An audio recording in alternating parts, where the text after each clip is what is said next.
কোরআনে কারীমে আল্লাহ তাআলা বলেন, কুতিবা আলাইকুমুস সিয়ামু কামা কুতিবা আলাল লাযীনা মিন ক্বাবলিকুম লাআল্লাকুম তাত্তাকুন।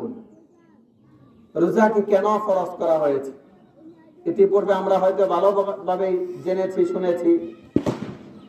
রোজাকে ফরজ করার মূল উদ্দেশ্য এই আয়াতে যেটা আসছে, লাআল্লাকুম তাত্তাকুন, যাতে করে হে আমার বান্দারা তোমরা তাকওয়া অর্জন করতে পারো, আল্লাহ তাআলার ভয় অর্জন করতে পারো। এই জিনিসটার শিক্ষা, এটার চর্চা সারা মাস ব্যাপী আমরা করেছি। কিভাবে? সকাল থেকে সন্ধ্যা পর্যন্ত আমরা রোজা রেখেছি। বাসা বাড়িতে পর্যাপ্ত পরিমাণ খাবার ছিল, থাকার পরেও আমরা খাই নাই। তার মানে এটা কি?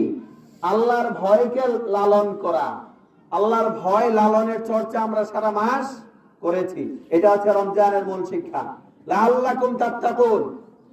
তো আল্লাহ তাআলা এই রমজানে আমাদেরকে তাকওয়া অর্জনের চর্চা করিয়েছেন, শিক্ষা দিয়েছেন।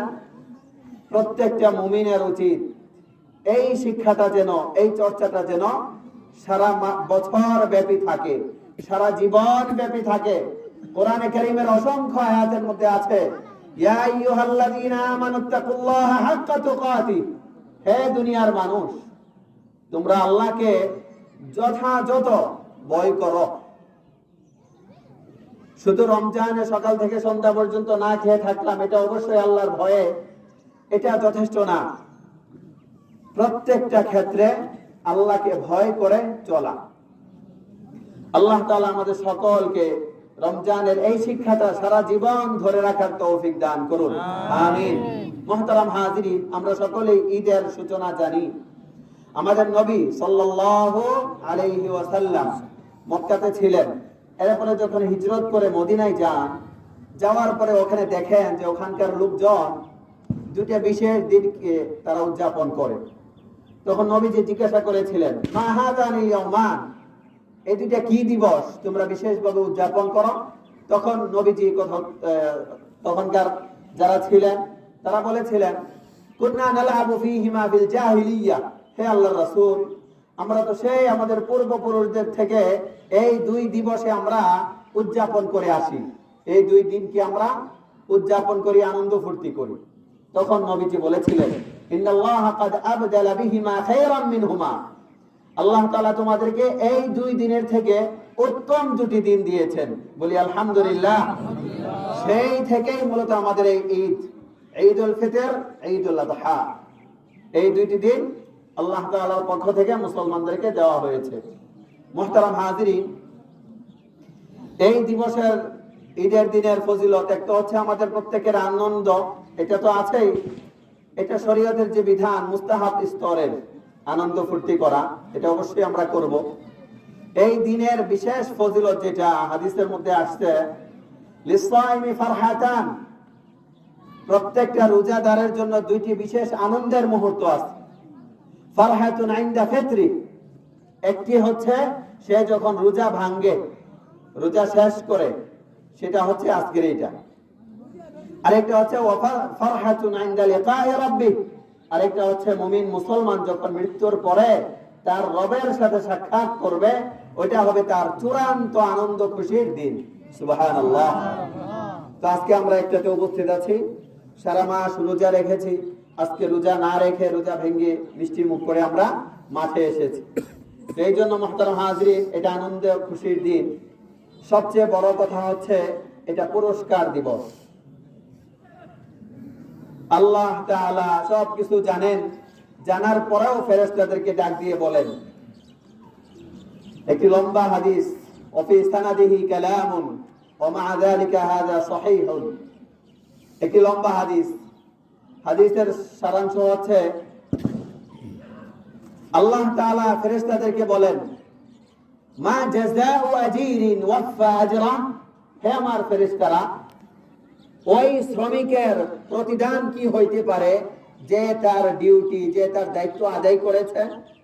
তখন ফেরেশতারা বলেন, জাযাউহু আইয়ুফা আজরা, হে আল্লাহ, এমন ব্যক্তির প্রতিদান হচ্ছে তাকে তার মজদুরি, তাকে তার পারিশ্রমিক পরিপূর্ণ দিয়ে দেওয়া। সুবহানাল্লাহ। আল্লাহ তাআলা সবকিছু জানেন, জানার পরেও ফেরেশতাদেরকে জিজ্ঞাসা করেন, তাদের সাথে কথাবার্তা বলেন। তখন আল্লাহ তাআলা কসম খেয়ে কথাগুলো বলেছেন। আল্লাহ তাআলা গুরুত্ব বোঝানোর জন্য অনেকগুলো কসম খান।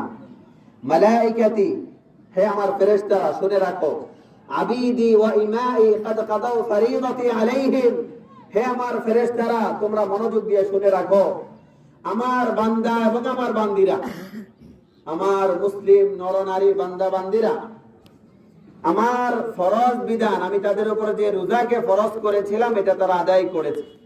কাদ কাদাউ ফরিদাতি, তারা আমার রোজার বিধান আদায় করেছে।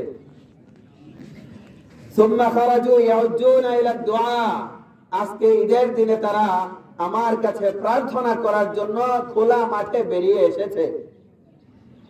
ওয়া ইজ্জতি ওয়া জালালাতি ওয়া কারামি, আমার সত্তার শপথ, আমার ইজ্জতের শপথ, আমার মহত্বের শপথ, আমার বরকতের শপথ, অনেকগুলো কসম খেয়েছেন আল্লাহ তাআলা। এরপরে বলেন ওয়া উলুমি ওয়া ইরতিফাই মাকানি লা উজিবান্নাহুম, অনেকগুলো কসম খাওয়ার পরে আল্লাহ বলেন, হে আমার ফেরেশতারা তোমরা জেনে রাখো, অবশ্যই অবশ্যই আজকের এই দিনে যারা আমার কাছে চাইবে, প্রার্থনা করবে, অবশ্যই অবশ্যই আমি তাকে সেটা দান করব। সুবহানাল্লাহ। লা উজিবান্নাহুম, এখানে কয়েকটি তাকিদ আছে আরবি ব্যাকরণ অনুযায়ী। অবশ্যই অবশ্যই আমি তাদের ডাকে সাড়া দেব, তাদের কথা শুনবো। ফায়াকুল ইরজিউ ক্বাদ গাফারতু লাকুম ওয়া বাদদালতু সাইয়্যাতিকুম হাসানাত, ঈদের নামাজের পরে যখন বান্দারা বাসা বাড়িতে ফিরে যায়, আল্লাহর পক্ষ থেকে ঘোষণা আসে, হে আমার ফেরেশতারা তোমরা জেনে রাখো, তারা এমত অবস্থায় ফিরে যাচ্ছে আমি তাদের সবাইকে নিষ্পাপ করে দিয়েছি। সুবহানাল্লাহ। এতটুকুই না, ওয়াবাদদালতু সাইয়্যাতিকুম হাসানাত, মুমিন হিসাবে, মুসলমান হিসাবে, মানুষ হিসাবে মানুষের যতটুকু ভুল ত্রুটি বিচ্যুতি থাকতে পারে এগুলো আমি মাফ করে এগুলোকে নেকি দ্বারা পরিবর্তন করে দিয়েছি। সুবহানাল্লাহ। ফায়াকুল ইয়ারজিউনা মাগফুরান লাহুম, আল্লাহ তাআলা বলেন এখন তারা একেবারে নিষ্পাপ হয়ে বাড়িতে ফিরে যাবে। সুবহানাল্লাহ। মুহতারাম হাজরিন, আমরা সবাই নিষ্পাপ হয়ে বাসায় ফিরতে রাজি আছি তো ইনশাআল্লাহ? ইনশাআল্লাহ। এই জন্য মাসআলা যেটা, ঈদের নামাজ কয় রাকাত? 2 রাকাত। আমরা জানি 2 রাকাত। এখন যদি বলি ঈদের নামাজ 4 রাকাত, ভুল হবে না। 2 রাকাত হচ্ছে নামাজ আর 2 রাকাত হচ্ছে ঈদের খুতবা। নামাজের পরে যে খুতবা সেটা 2 রাকাতের স্থলাভিষিক্ত।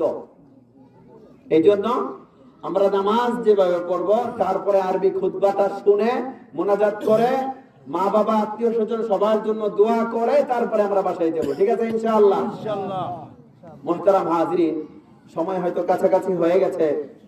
আজকের দিনের জন্য বিশেষ একটা হাদিস আমি বলতে চাচ্ছি, আমার নিজের জন্য, তারপর আপনাদের জন্য। নবীজি অসংখ্য অগণিত হাদিস আমাদের জন্য রেখে গিয়েছেন, তার মধ্যে একটি হাদিস মাত্র বলবো। নবীজি বলেন, আল কাইয়িসু মান দানা নাফসাহু ওয়া আমিলা লিমা বা'দাল মাউত ওয়াল আজিজু মান আতবা'a হাওয়াহু ওয়া তামান্না আলা আল্লাহিল আমানি। বিখ্যাত হাদিস। আল কাইয়িসু মান দানা নাফসাহু, প্রকৃত বুদ্ধিমান বিচক্ষণ ওই ব্যক্তি, মান দানা নাফসাহু, যে নিজের হিসাব নিকাশ করে, নিজের হিসাব নিকাশ করে, ওয়া আমিলা লিমা বা'দাল মাউত, এবং 2 চোখ বন্ধ হয়ে যাওয়ার পরের যে জগৎ আছে অর্থাৎ মৃত্যু পরবর্তী জীবন, ওই জীবনের জন্য যারা প্রস্তুতি নেয় তারা হচ্ছে প্রকৃতপক্ষে বুদ্ধিমান। নবীজির কথা। এই জন্য মুহতারাম হাজির, আজকে 2026-এর রোজার ঈদে আমরা এখানে উপস্থিত হয়েছি। জানা নাই আগামী রমজানে আমি আসতে পারবো কিনা, আপনি থাকবেন কিনা কোনো গ্যারান্টি নাই। গ্যারান্টি আছে কোনো? গত ঈদে অনেকে ছিল, আজকে নাই। মুহতারাম হাজিরিন, এই জন্য সকলকে বিশেষভাবে বলবো, আমাদের মৃত্যু পরবর্তী জীবনের জন্য প্রস্তুতি নেওয়া দরকার। রমজানে যেভাবে আমি আপনি ইবাদত বন্দেগী করেছি এটা যেন এইভাবেই অব্যাহত থাকে। 5 ওয়াক্ত নামাজ আমরা জামাতের সাথে পড়েছি রমজানে, 1 ঘন্টা, আধা ঘন্টা, 2 ঘন্টা কোরআন তেলাওয়াত করেছি, সাদাকা করেছি, সবার সাথে ভালো ব্যবহার করেছি, রোজা রেখে কারোর সাথে ঝগড়ায় লিপ্ত হই নাই, এই জন্য এই আমলগুলো যেন আমার মধ্যে আপনার মধ্যে এইভাবে ঠিক থাকে। আল্লাহ তাআলা তৌফিক দান করুন, আমিন। মুহতারাম হাজিরিন, নামাজের নিয়ম, নামাজ 3 তাকবীর করে অতিরিক্ত 6টি তাকবীর হবে। প্রথম রাকাতে 3টি তাকবীর অতিরিক্ত হবে, দ্বিতীয় রাকাতে 3টি তাকবীর। প্রথম রাকাতে ইমাম সাহেব দাঁড়িয়ে প্রথম তাকবীর দিবেন, এই তাকবীরে সবাই তাকবীর দিবে, হাত উঠাবে, হাত বাঁধবে, হাত বাঁধার পরে সানা পড়বে, সুবহানাকাল্লাহুম্মা ওয়া বিহামদিকা ওয়া তাবারাকা ইসমুকা ওয়া তাআলা জাদ্দুকা ওয়া লা ইলাহা গায়রুক। এটা বলার পরে ইমাম তাকবীর দিবে, হাত উঠাবে, প্রত্যেকেই হাত উঠাবো, তাকবীর বলবো। 3টা হবে, আল্লাহু আকবার, হাত ছেড়ে দিব, আবার হাত উঠাই, আল্লাহু আকবার, হাত ছেড়ে দিব, আল্লাহু আকবার, এবার হাত বেঁধে নিব। ইমাম সাহেব স্বাভাবিকভাবে সূরা কেরাত পড়বেন, 1 রাকাত শেষ হবে স্বাভাবিক নিয়মে। দ্বিতীয় রাকাত ইমাম সাহেব দাঁড়িয়ে স্বাভাবিকভাবে সূরা কেরাত পড়বেন, রুকুতে যাওয়ার আগে অতিরিক্ত 3টি তাকবীর দিবেন। প্রত্যেক তাকবীরেই হাত উঠবে, আল্লাহু আকবার, হাত ছেড়ে দেব, আল্লাহু আকবার, আল্লাহু আকবার, আল্লাহু আকবার। 3টা হইল। এবার চতুর্থ তাকবীর, এটা হবে রুকুর তাকবীর। এই তাকবীর বলে সবাই রুকুতে যাব। এইভাবে আমরা নামাজ পড়ব। নামাজের পরে খুতবা, আরবি খুতবা, এটা ওয়াজিব খুতবা। মনোযোগ সহকারে আমরা খুতবা শুনবো, কেউ কথাবার্তা বলবো না, মনোযোগ দিয়ে শুনবো, এটাই হচ্ছে নিয়ম। মুহতারাম হাজিরিন, আমরা সবাই সবার জন্য দোয়া করব।